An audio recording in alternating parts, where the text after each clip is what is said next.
So I finally got to art school. And as I said at the end of the last episode, the first day was a Friday and we turned up and they registered us and said, there you go, off you go. I didn't know anybody, and pretty much everybody had been on the Art Foundation course the year before, so they knew each other and they were well established, and they all just drifted away. And I was left on my own in Cambridge.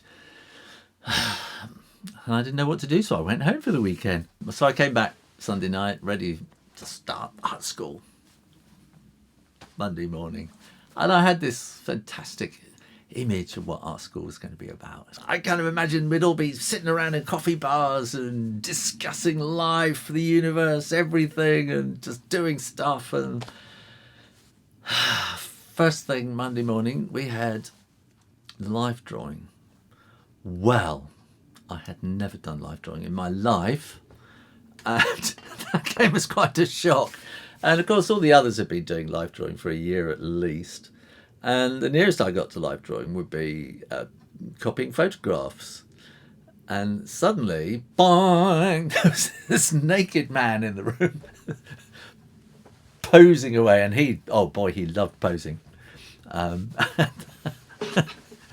That's a whole other story. And we had to draw him. I didn't know where to start. And we would sort of give him some old rough paper and bits of charcoal, I think. And I'd never done anything like that. I'd only ever drawn like that before. And I tried, maybe I could draw like... No, I had to draw big. And there was a real thing in that school about not teaching. We don't want to spoil your intrinsic natural style. So I would just sort of sit there. I don't know what to do here. There was nobody came along and said, hold the charcoal like this. Try and do this. Draw from the elbow. Nobody said anything like this. And if I learned anything, it was from my co-students.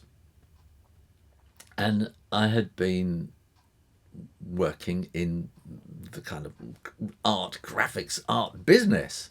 I had a real thing about, doing stuff for the customer and getting it right, and I'm big on time, and delivering. Yeah, that was a bit of a shock to start off with, I think. I didn't really know what on earth to do about that. The rest of the students, I was, I suppose, 3 or 4 years older than, and I'd had all this kind of technical experience in printing and things. I was that bit older, but I certainly wasn't wiser. And there were 2 students that I was particularly in awe of, and they could just draw like a dream. And I think I was probably, I think I was quite inhibited by them. I think that's the word. I'm not sure. I really admired their skill. It's that whole kind of imposter syndrome thing, isn't it? I knew I had this creative thing, but when I sort of came up against people who could really do it, it was like, oh. I think my natural instinct is to bluff my way out of it, and probably the instinct of many people. Some people just give up and go and do something else, but I tried to bluff my way through it, and in probably quite an aggressive kind of way. Now I look back on it, it's that whole kind of elitist background that I'd had in private schools, or public schools we call them here, but they're really private. And I talk in my previous video, which was 3.1, about all sorts of other influences. I've been brought up through this system, which was very elitist. And I was a pretty horrible person, I think, by the time I got to art school. And I suppose being that bit older, I kind of wasn't intimidated by the staff. So we had these two full-time guys who were, they were getting ready for their pensions. Most of the time, if you needed them, they were in the pub. So they would set us a project kind of every 2 weeks, and off we go, and we kind of do our thing. And I would treat it very much as a job. and I would really think about the customer. Who's this illustration for? Who is this project for? Who is the finished customer? And I would kind of produce these really boring kinds of things. Whereas the idea of the art school really was to kind of free you and to find your. It was an illustration course. I knew that in the end it was about creating illustrations for somebody who was going to pay you, and so they were the customer. And so that's kind of what I had in my mind. I'm editing at the moment, and I remember the thing that used to really wind me up was they would set us a project, and it would be, they said, we'll have our crit in 2 weeks' time on Thursday at 3:00. Psst. That was it. That was the deadline. And I would be working and working towards that deadline, have everything ready, and they would kind of amble in. Sometimes they would forget to come and do the crit, and I'd be waiting. And then they would amble in, and people go, oh, I haven't quite finished. They go, oh, we'll have another week. And that used to infuriate me because I'd been out, in the big wide world, and I knew you had to deliver on Thursday at 3:00, and you didn't get, oh, have another week. That's not real life. Yeah, I was a very mixed up person. And I suppose in a way there was some kind of transition going on from being this public school idiot to trying to be something else. But I didn't know how to get there, and I just kept bashing away trying to get there. In the middle of my second term, I got called in to see the lecturers, and was pretty much told, well, we don't think you fit in here. And I'm like, what? They said, we can't see much point in you carrying on. And, you can't draw and you can't do this. I said, what? and they wanted to kick me out. I think my brother had said something about, oh, he can't stick at anything, that boy. And I think that had kind of really rubbed me up the wrong way. And I thought, there is no way that I can leave this course. There is no way. I have to do this. And so I think, I don't know if I cried or what. I don't know. But somehow I convinced them to let me stay. They then sort of wondered whether maybe I was colourblind or something like that. So I did all these colourblind tests with them, and no, that's all right. And we agreed then that I would. They said, "What do you want? What do you want to do?" So at the time, I was sort of very into flowers. I've always been into flowers and gardening and stuff like that.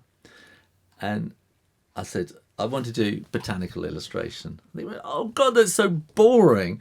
But they agreed but I had to do a certain amount of work and sort of show them that I was working at it. And I did. And Cambridge was a great place. We had the botanical gardens there. So that gave me an excuse to go down and spend a lot of time in the greenhouse drawing things. And I would dig plants up and bring them into college, and I'd sit there and paint them all day. And that was wonderful because you would see them, certainly like crocuses and things. You dig up a crocus that was just about to flower, and it would flower in front of you while you were drawing it. And you'd think you were drawing this little crocus that size, and it was sort of that size by the time you finished at the end of the day. It was extraordinary.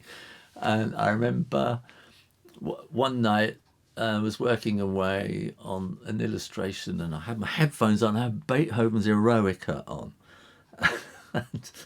and I'd bought some daffodils, and they were on my desk, and they were all in bud, and I had my Anglepoise lamp, and the heat from the lamp was obviously bringing the flowers on. I was drawing away, Beethoven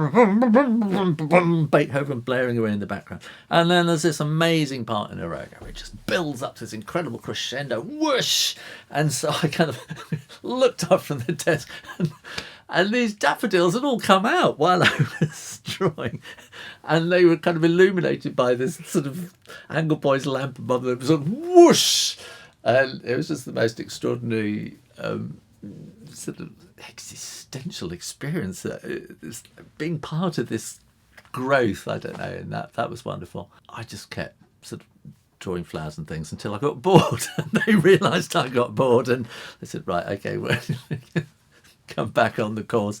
And so I sort of carried on doing the other stuff, and maybe I shut up for a bit. I think the next term, actually, we had a really good project. It was all about the English garden. And we spent time in a place called Stour Head for a week and drawing trees and stuff like that. So, yeah, that kind of brought me back into the fold.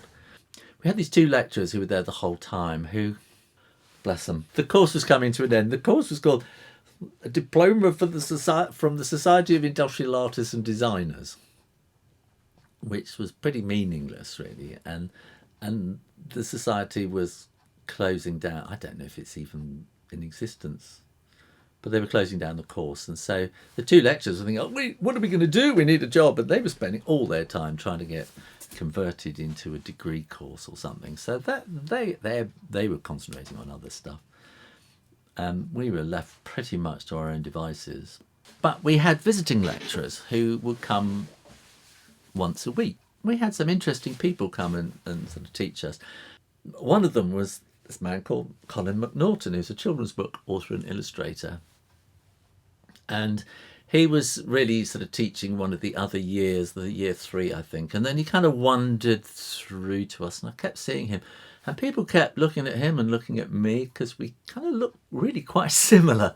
And now I think about it, he's a Geordie. He comes from Newcastle, and I have Norwegian blood in me. I'm half Norwegian, and there's that big crossover mix between Newcastle and Norway, and we might even be related somewhere. You never know. So he has that kind of Hansa Port look, which I think I have too. Hansa Port being this sort of a series of ports around the Baltic and northern France, England, and everything. There's it's a big kind of an early EEC, a sort of a trading triangle thing. Anyway, probably trading lots of DNA. So, anyway, Colin eventually sort of comes down and kind of comes round to me. Oi, hello, lad. And then suddenly I realised he was the guy who was in on my interview who gave me the nod and said, yeah, he can come. So I was there really thanks to him, and he said, "Oh, let's have a look at your work." So out came my portfolio, which is just all this stuff I'd done at home on my own before I got to art college. And he kind of looked through it and he said, "You should be a children's illustrator." And I really didn't know what he meant. You know, I knew picture books. I didn't think it was a future. I didn't think it was a thing, really. And he told me to go down to the library. He said, if you go over there in this little corner, there is, down at the bottom, there's this 2 shelves of picture books. He said, go and look at those. And I did. And it's sort of, every now and then things happen to me and I suppose it could be an ADHD thing. It's an intense focus. And I was in the library and I remember everything just disappeared and all my focus went into looking at these picture books. And I don't think I'd looked at picture books since I was a kid. And I was going through them thinking, oh yeah. And then the one book, Where the Wild Things Are. And it was like, oh my God, this is amazing. And I just got sucked into this story. And all the sound in the library, everything just disappeared. And it was just like, this is a revelation. And it's sort of all the things that I was good at came together in this kind of art form. And so in the previous video, I was talking about songwriting, and all the songwriting that I'd done wasn't really about performing. It was about telling stories and learning to write in concise forms and rhyming, internal rhymes and things like that, which just went straight over into picture books. But I didn't start writing picture books at that point. You know, that was didn't even think of that. But it was there. And then the pictures just sort of pulled me in. And it's a journey in the story, and it kind of pulled me along, and these monsters and things. It's like, wow, fantastic. And I came back to see Colin and I said, there's this amazing book. And I'd never seen it. And he said, well, it's probably the most famous children's book in the world. And that's the thing that just really grabbed me. And I thought, I could do this. Just started kind of drawing, but in a very, again, inhibited kind of way, and in very tight kind of, I'm going to do it in like Beatrix Potter, and I'm going to do proper illustrations. And I didn't know how to loosen up at all. And I kind of felt, a proper professional illustration almost has to look like a photograph, or, has to be technically perfect and, well drawn and all that sort of thing. And it doesn't. It's really about telling the story. And illustration is about telling the story. And I don't think I understood that at the time. And I don't think anybody told me. I don't think anybody ever mentioned it like that. Because illustration, I think, you go to college now and you learn about picture book illustration, and you learn to write children's books nowadays. There was none of that then. There was nothing like that. It was something you discovered. And people who became children's book illustrators in those days, they were theatre designers, they were architects, they were people who just kind of stumbled into it by mistake and kind of found, I can do this. And they kind of understood that it was about telling stories, and not necessarily about the quality of the art, about the technical quality of the art. It's the storytelling quality of the art that is the most important thing. So that started trundling along, and I was beginning to understand that, and I was trying to learn how to draw ducks in school uniform, but I kept going back to sort of creating this kind of Edwardian picture book idyll, which had gone. It had passed, and new things were happening, and it was slowly looking at new books. I was lucky in Cambridge, we had Heffer's Children's Bookshop there, and you could go in and just look at all the latest picture books that were coming out. So I was slowly learning through that. And then in my last year, we had this brand new lecturer who turned up called Christopher Core. And I'll put a link to some of his work down below. He's still practicing. And he was fresh-faced, and probably we're about the same age as well. So I think the rest of my cohort kind of saw him as a teacher, whereas I saw him as an equal somehow, because he'd just come out of the Royal College of Art. And so we were probably about the same age, and I'd had all this experience in graphics and stuff beforehand. So I didn't get him at all. I really didn't understand him. I really liked him. He was just really keen, and just wanted us to draw. and I just didn't have it. And we had this day where he organised, he said, now there's this fantastic thing going on at the Tattershall Bloodstock auctions. This is in Newmarket, which is the home of horse racing. Okay, so they're having this big auction of race horses. He said, it's going to be amazing. The Queen is coming and everything. And so we all got a minibus and went off to Newmarket to the auctions, and it was incredible. So all the toffs were there, and they're all dressed up, and all the racing fraternity were there, and the Queen was there, and we were in the ring, seated quite high up, looking down into the ring, sort of drawing all the stuff that was going. Now, God, I'd love to go back and draw it all again, because I'd know what to do now. So I sat next to Chris, and quite honestly, I did not understand the way he drew. I thought he drew like a child, and yet I knew it was good. And he would just these kind of scribbly kind of things, and I thought, how do you do? I don't know. I don't understand. I don't know how you do that. But I liked what he did, and we were sitting there chatting away or something. I was doing this drawing, and all the detail, and there was a sign way in the distance. I probably told you all this before, and there was a sign in the distance, and I said to him, what, can you read what that sign says? And he looked at me and he said, can't you? And I said, no, I can't. So he took his glasses off. And he said, try these. And it was like, oh my God. And everything was crisp. Had hard edges to it, and I could read the sign. And I don't know how much effect that had prior to that. I don't know.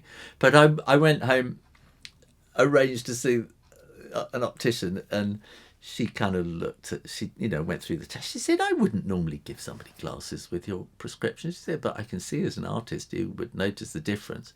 So I got these Buddy Holly glasses and went home and made a cup of tea and sat in the back garden in a deck chair and stared at the trees at the bottom of the garden. And it was extraordinary. You could see all the leaves. Individual leaves. They had edges to them. And my eyes have changed now, and I'm doing exactly that now, looking at the tree over there, and I can see all the leaves now, but my eyes have changed. But, I got the same problem. It's all blurred when I look close up now. Something changed at that time, and I began drawing. I kind of began to understand the worth of drawing, and that drawing is the essence of being an illustrator, and if you can't draw, you're not really going to be an illustrator somehow. And illustration is really all about drawing and storytelling, and that's when I really started to draw, and we still had to do our live classes once a week, which I'd hated all along, but I began to enjoy them, and I stopped using the charcoal and trying to do this classic stuff, and started doing it in my own kind of way with sort of pen and ink and things, and enjoying it. And so the kind of the year went on in a bit more of a calmer kind of way. I mean, everything that wasn't art school was not calm at all. But anyway, in terms of creativity, which this is all about, then things began to calm down, and I began to kind of feel, maybe I'm starting to get a handle on this. And then in the last few weeks, it was right. You need to start going out and looking for work. So at the time, the big thing, the place that you wanted to get your work to be seen, was a magazine called the Radio Times. And this is this very old, revered TV, radio listings magazine that came out once a week. And they commissioned a lot of illustrators, and they commissioned, brilliant people. If you went through the Radio Times, there's amazing works of art from amazing artists from the 20th century. So one by one, a few of my compatriots got their portfolio, went up to London, and came back almost in tears, saying they are the most horrible people, and they were so cruel to them, and no, they were never going to go back there again. So I arranged my appointment there, and I went off, and sure enough, they were tough. And it was like, in you come, put your folder down there. And 3 or 4 editors sort of came over and went flick, flick, flick, flick, and walked off. And then the one who answered me and she said, thank you very much. I'm afraid you're not really an editorial illustrator, and thanks for your time. There's the door. And I've been in there for about less than a minute.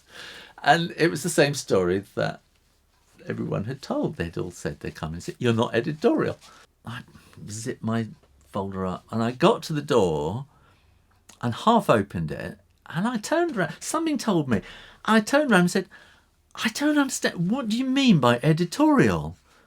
And she said, oh, well, come back. And they gave me this kind of 20-minute crit, and it was just the best thing ever. And if I hadn't have asked, I would never have known. And they went through everything, and they said, this illustration here, it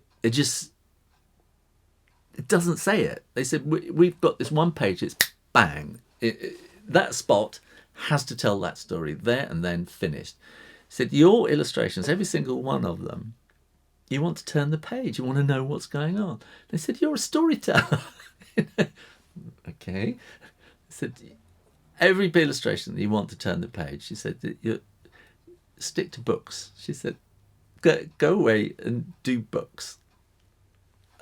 But you're not an editorial illustrator. And that was the best thing that could have happened to me at that time. And I kind of started thinking, okay, yeah. And so I started sort of working out how to put books together, and which I kind of knew because I got this printing experience, and I started sort of making books and starting tentatively to write stories because I knew Colin McNaughton, and he'd sort of said, you can do this, you could do this, and so I started trying. I got my diploma. I don't think it means anything really. Left art college thinking, what am I going to do now? And my brother said, oh, come down here where I'm living, because it's all very busy. And so I went down to live there, and had this funny old stable flat with mice in the walls up above a garage. Where there was a tarmac company, kept all their tools underneath. And this amazing guy that I come to know down where my brother lived, and he had this incredible place where he lived, and I don't, he might have been a millionaire. Anyway, he was a well-to-do guy, and he had an island in his garden. So he had this kind of stream coming through, and it all went into a lake and an island, beautiful bridge going over to it. He said, here you are, go over there, it's the boathouse, and upstairs, he said, you can set up there and do your illustration stuff up there. And he went in there, and there was a photograph of Tom Stoppard, the playwright, who he'd also lent the studio to for him to write his plays in at one point. So I thought, oh, well, I've made it, but of course I hadn't at all. And I sat up there for this lovely summer, kind of trying to write stuff and do things. And then, I don't know, it just didn't feel right. And I felt I needed to be back in Cambridge. And so I packed everything up and moved back to Cambridge. And that's probably where I'll leave it now. And that's the end of art school, the end of part 4. So I'll come back with part 5, unless there's a part 4.1 in the meantime, about all the things I've forgotten about. And I'll see you next time. Thanks for watching. Make sure you're subscribed to the Hugh Renner Drawing channel, and keep coming back for lots more drawing videos. These aren't drawing videos at all. Anyway, you take care. I'll see you next time. Bye-bye.